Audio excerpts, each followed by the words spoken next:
Pernah kepikiran nggak, gimana sih caranya kita tahu kondisi ekonomi sebuah negara itu lagi sehat atau justru lagi lesu? Nah, para ekonom punya cara buat meraba denyut nadi ekonomi, dan itu disebut pendapatan nasional. Angka ini tuh kunci banget buat lihat kesehatan ekonomi. Yuk kita bedah bareng-bareng gimana cara ngitungnya. Pertanyaannya, emang gimana caranya kita bisa ngitung semua aktivitas ekonomi yang super kompleks itu? Mulai dari secangkir kopi yang kita beli pagi ini, pembangunan pabrik baru, sampai gaji yang kita terima tiap bulan. Skalanya kan raksasa banget. Tapi tenang, ada metodenya kok. Coba deh bayangin, setiap barang yang diproduksi, setiap rupiah yang kita belanjakan, itu semua tuh kayak kepingan puzzle ekonomi yang super besar. Tugasnya adalah gimana caranya menyatukan semua kepingan ini jadi satu gambar yang utuh. Nah, cara paling gampang buat paham ini adalah dengan analogi koin. Aktivitas ekonomi itu bisa kita lihat dari tiga sisi yang berbeda. Walaupun kelihatannya beda, tapi sebenarnya mereka mengukur nilai yang persis sama. Tiga sudut pandang ini penting banget buat kasih kita gambaran lengkap dan saling ngecek satu sama lain. Jadi tiga metode itu adalah, pertama, pendekatan produksi, ini ngitung semua yang dihasilin. Kedua, pendekatan pengeluaran, yang melacak semua yang dibelanjain. Dan yang terakhir, pendekatan penerimaan, yang ngejumlahin semua pendapatan. Oke, kita bakal kupas tuntas satu persatu. Baik, kita mulai dari yang pertama ya, pendekatan produksi. Metode ini fokusnya adalah ke total nilai dari semua barang dan jasa akhir yang diproduksi di dalam negeri selama periode waktu tertentu.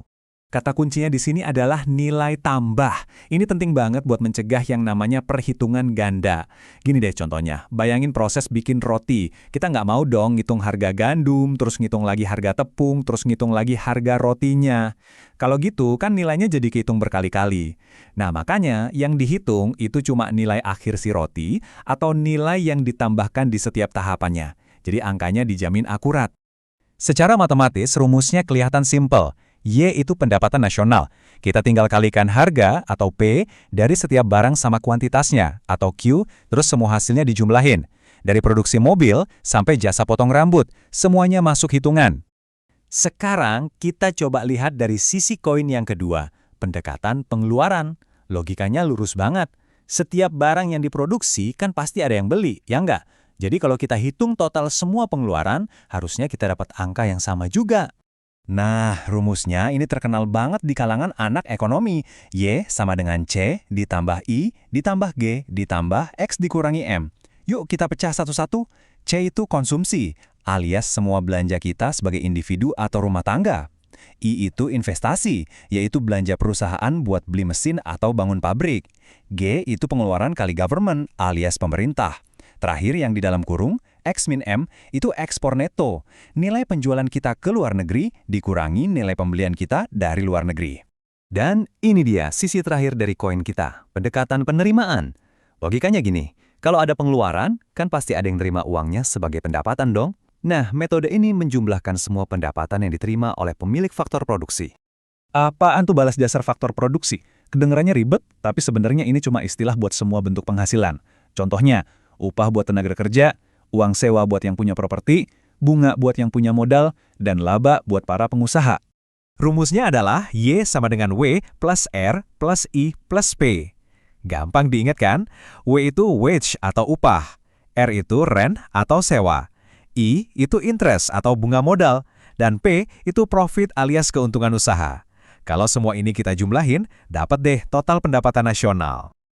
Oke, cukup teorinya. Biar makin nempel, gimana kalau kita langsung coba praktek aja pakai angka beneran? Kita bakal lihat gimana dua metode terakhir tadi bekerja di sebuah contoh perhitungan. Oke, yang pertama, kita pakai metode penerimaan. Misalkan kita punya data ini, gaji karyawan 22 juta, sewa tanah 19,8 juta, bunga modal 29,2 juta, sama laba usaha 9,5 juta. Langsung aja kita masukin semua angka tadi ke dalam rumus Y sama dengan W plus R plus I plus P. Artinya, kita tinggal jumlahin aja semua komponen pendapatan ini. Dan jeng-jeng, setelah dijumlahkan hasilnya adalah Rp80.500.000. Nah, inilah pendapatan nasional dari negara di contoh kita. Kalau dihitung dari sisi penerimaannya, cukup jelas kan? Oke, sekarang kita coba metode kedua, pendekatan pengeluaran. Pakai data yang berbeda ya. Kita punya data konsumsi, investasi, pengeluaran pemerintah, ekspor, dan impor. Kita masukin lagi ke rumusnya. Y sama dengan C plus I plus G plus X min M. Ingat ya, kita kerjain dulu yang di dalam kurung. Ekspor 6 juta, dikurangi impor 4,5 juta. Hasilnya 1,5 juta. Kalau udah, baru kita jumlahkan semuanya.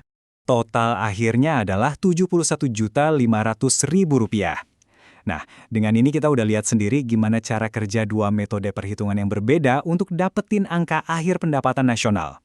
So, poin utamanya adalah ini. Secara teori, ketiga pendekatan, produksi, pengeluaran, dan penerimaan, itu harusnya menghasilkan angka yang sama persis. Kenapa? Karena setiap nilai yang diproduksi pasti akan sama dengan nilai yang dibelanjakan dan juga sama dengan pendapatan yang diterima. Semuanya saling terhubung. Nah, ini yang bikin menarik. Kalau teorinya harus sama, kenapa data di dunia nyata itu seringkali menunjukkan ada sedikit selisih ya? Ini nunjukin betapa rumit dan menantangnya proses ngumpulin data buat ekonomi sebesar satu negara. Ada aja faktor kayak kesalahan statistik atau beda waktu pencatatan, sesuatu yang menarik untuk kita pikirkan lebih dalam, bukan?